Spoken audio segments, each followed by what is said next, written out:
I'm married and I'm blessed with two beautiful kids, two beautiful girls, Annabelle and Really? Isabel. All right, that's Yes, nice. yes. So, like we were saying before, my people are riverine in nature, and history holds it that we have a lot of history that we should sell to the people out there. And it is in my thought that our location should be a tourism spot for not just the citizens of Akwa Ibom State or the citizens of Nigeria, but of course people in diaspora should touch their foot in Ikot Abasi Federal Constituency to see what we have. God has blessed us with the Atlantic Ocean, so we are open to the Atlantic. So we have a lot of marine resources. So we can convert these marine resources into a commercial benefits. We can enable ourselves to bring tourism as a source of income or as a source of commerce into our constituency. What I mean by How would that, that be possible? yeah, You're what, going there to represent your people, and you're talking more like business. We yes, know lawmaking is about, of course, making laws and oversight function. How would you ensure that all of this come to bear? beautiful.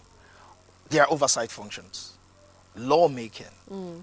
town hall meetings. That's where it goes. That's where it ends. Your people want to know how you're going to provide jobs, how you're going to put food on the table.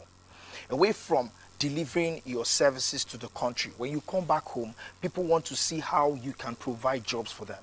So for me, what I'm actually projecting to handle is to ensure that we can encourage tourism within our federal constituency. We can bring in tourism into that area. Of course, our area holds a lot of history, slave history, commercial history, the Judge of Opobo history, and many others. We have a lot of multinationals within that area. So we are going to ensure that we can bring in hospitality into the system and also encourage a lot of tourism so that we can cut out cash flights. When you say we at this point in time, I'm quite curious. Whom are you referring to? Of course, I'm not in this alone.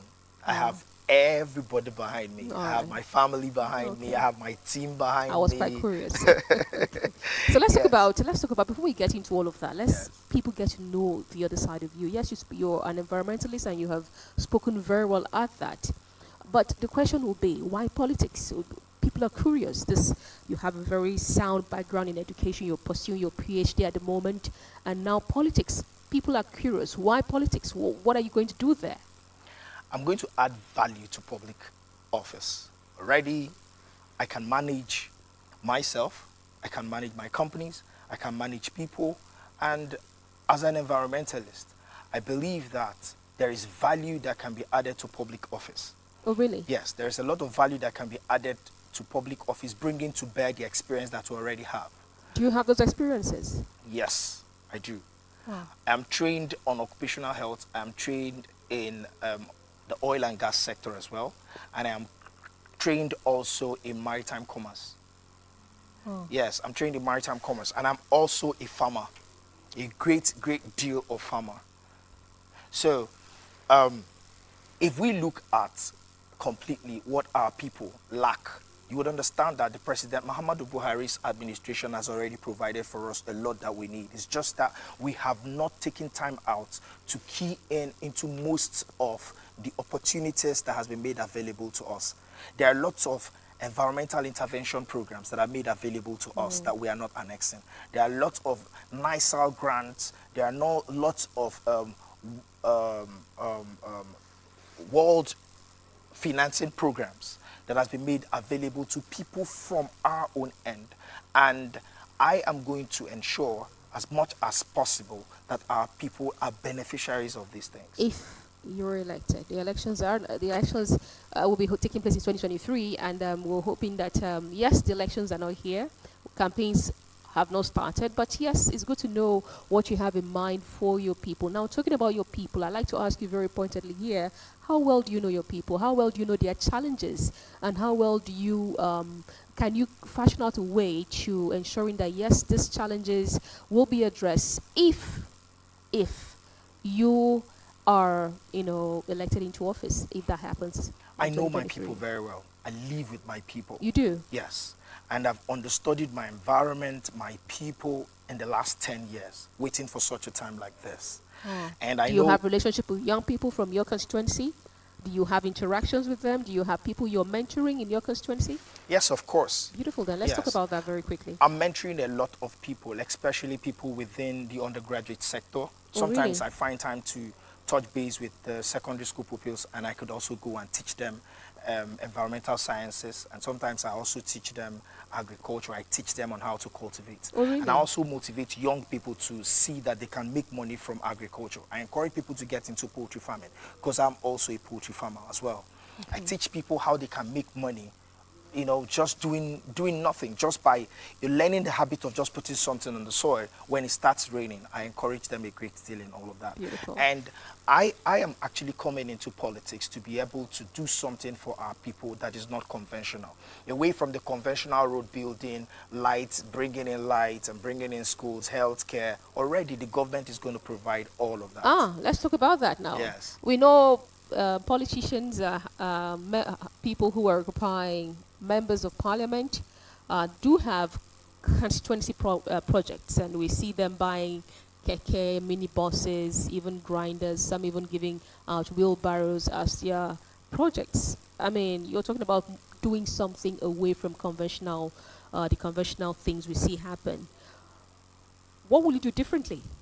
Simple. Would you come share keke and mini buses like every other person does? No. The era of sharing keke, bikes, cars, that's not me. So what are you bringing to the table? What would you do differently? That would actually go a long way to, addressing the challenges of your people. First, we are from the coastal environment. So we are going to bring an efficient company.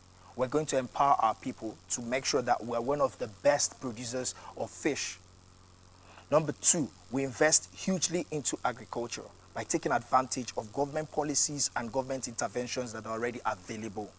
Number three, we're going to invest in hospitality, bringing in hotels so that we can annex where we are.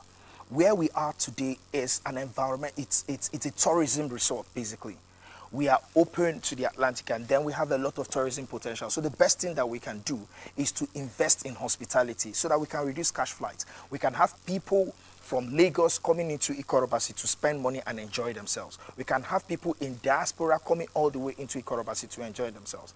What my people want to see is provide jobs for us. So if we invest our time, resources, and connections into providing hospitality and touching on tourism, we would be able to sustain employment. If we encourage our people into agriculture, we'll be able to feed ourselves, we'll be able to feed our neighbors, we'll be able to even sell out. All right? And this would actually create employment. Agriculture, marine tourism, hospitality business, these are enterprises that has centripetal force of attraction.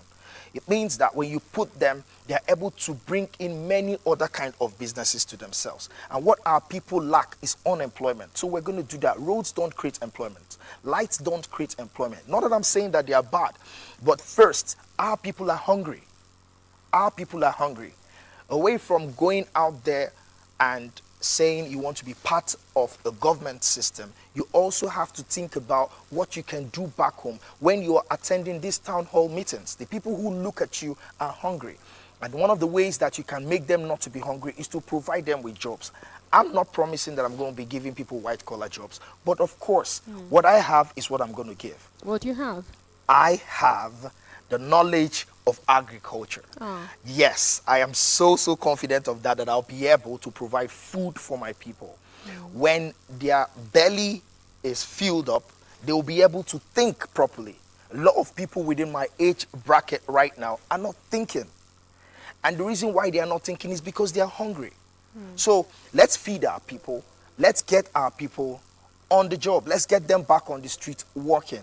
And when they do that, you're going to have lots of opportunities everywhere. I listen to you and I'm wild, so to say. It's very beautiful to listen to you talk about the things you like to do for your people. Yeah. But you see, one thing about Nigerian politics is easier said than done. I'm going to ask you very pointedly here how you hope to achieve all of these laudable programs for your people all by yourself. How do you intend to achieve that? Oh, great. That's an amazing question, because not just in Nigeria, beyond Nigeria, there are lots of people with investment opportunities who really want to come down to Nigeria and do good business, because we have a lot of resources that is attractive. Nigeria is an attractive investment hub. And we have friends, we have connections, and we have a network of entrepreneurs. So what we are going to do is to be able to bring all of this together and invest it on our environment. We're going to invest it on what we have. We're going to invest So it are you on the saying you're going resources. to, as someone who is vying to occupy that particular office, you're going to partner with people who are going to bring in money to invest? Of course, that's the way to go. I don't have all the money, but I have an enabling environment. Yes, I have an enabling environment. And maritime is an excellent enterprise. It's a fantastic industry. It is a place where a lot of people want to put in money. I take you on an example, yeah? Imagine where we have to be able to provide maritime logistics, okay? From Ikot Abasi, we are able to push out goods from Ikot Abasi to Lagos. We're able to push out goods from Ikot Abasi to some part of River State. And then we're able to transport people from Ikot Abasi to Cross River State, from Ikot Abasi to Lagos. Can you imagine the number of people that will take off the road? Do you know how many lives we're going to save? Do you know how many goods and services that will be able to pass through the water channels all the way to these other areas? These are enterprises that we can invest our time, money, and resources in. And then you take a lot of youths off the streets. Yes. So these are kind of things that we want to do. We're thinking completely outside the box. I'm not saying healthcare is not necessary. I'm not saying light is not good. I'm not saying road is not good. But of course, the government has already putting people in place to provide all of these things. So what we want to do is, what can you do differently that can provide food for the people and employment for the people? You've spoken so well about that. But very quickly, before you become, the member of parliament, there is an electoral process that would have to take you there.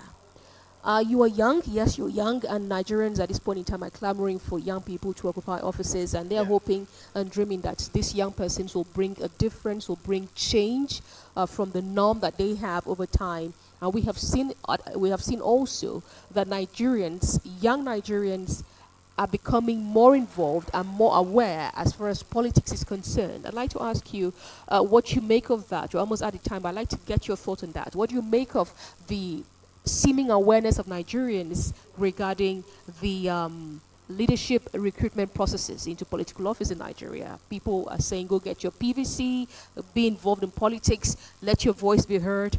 Are you comfortable with this sudden awareness, or are you worried? Yes, I am a product of that awareness. Yes, I am a product of that awareness. President Muhammad Buhari has made it excellently clear and very open to everybody who's willing to get into politics. And we, away from the experience that we've gathered over time, we're excited that today we are part of the system. You see how this has actually turned out, yeah? Now, I'm not just a very young person that is into politics.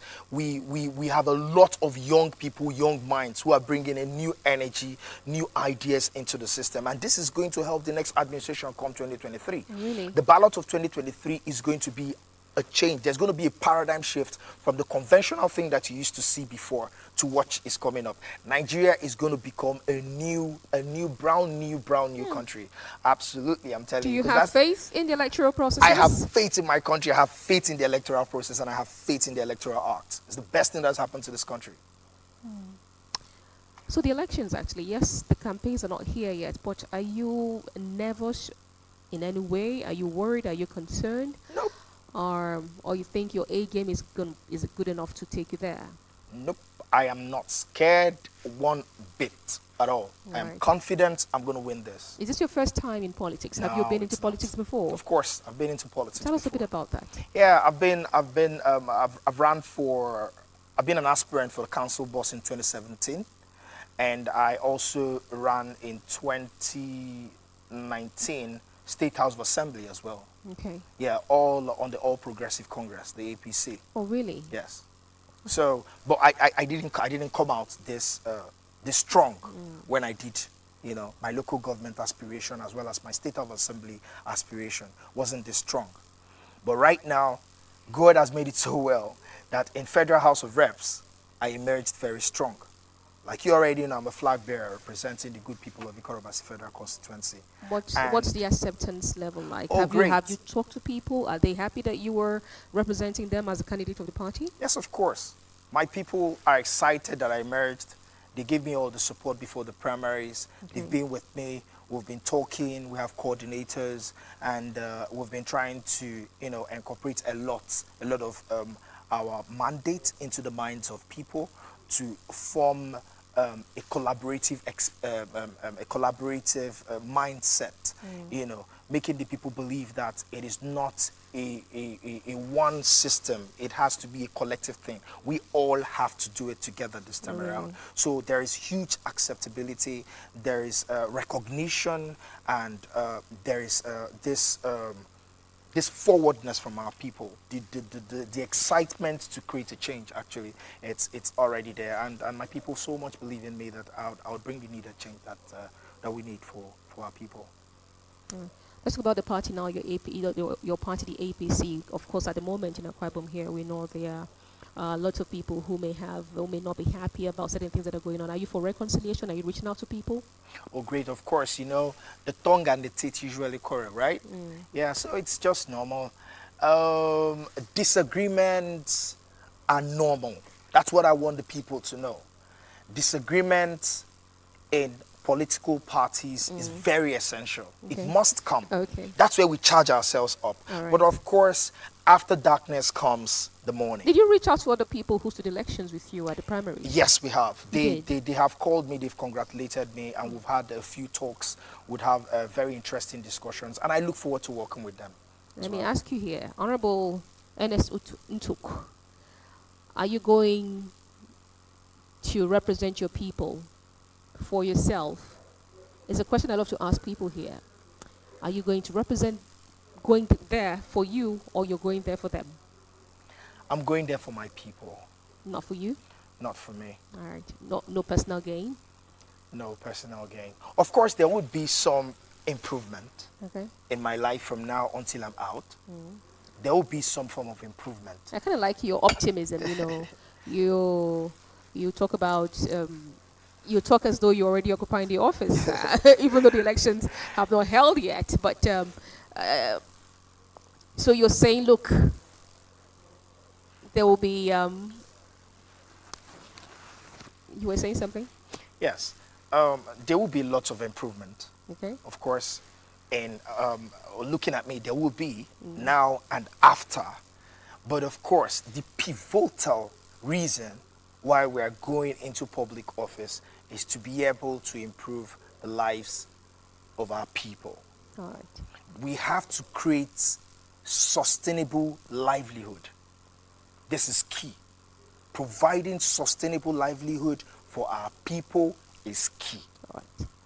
So this is the main reason, the focal point why I'm going into this, because my personal experience within the commercial industry as a real estate consultant and also as a farmer and as an environmentalist has armed me more than enough to be able to provide for my people using my wealth of experience. All right. That's a fine place to leave our conversation today. Thank you very much, Honorable Ernest Ntuk. He is the APC candidate for Ikot Abasi and East Nobolo Federal Constituency. Thank you very much for coming on the show. Thank you very much for having me. It's been a pleasure once again. I enjoyed my time with you. Yeah, sure, Thank you I did very too. much. Thank you. Whenever next time, just hit me on. I'll be here. Just one phone call away. Thank you very much.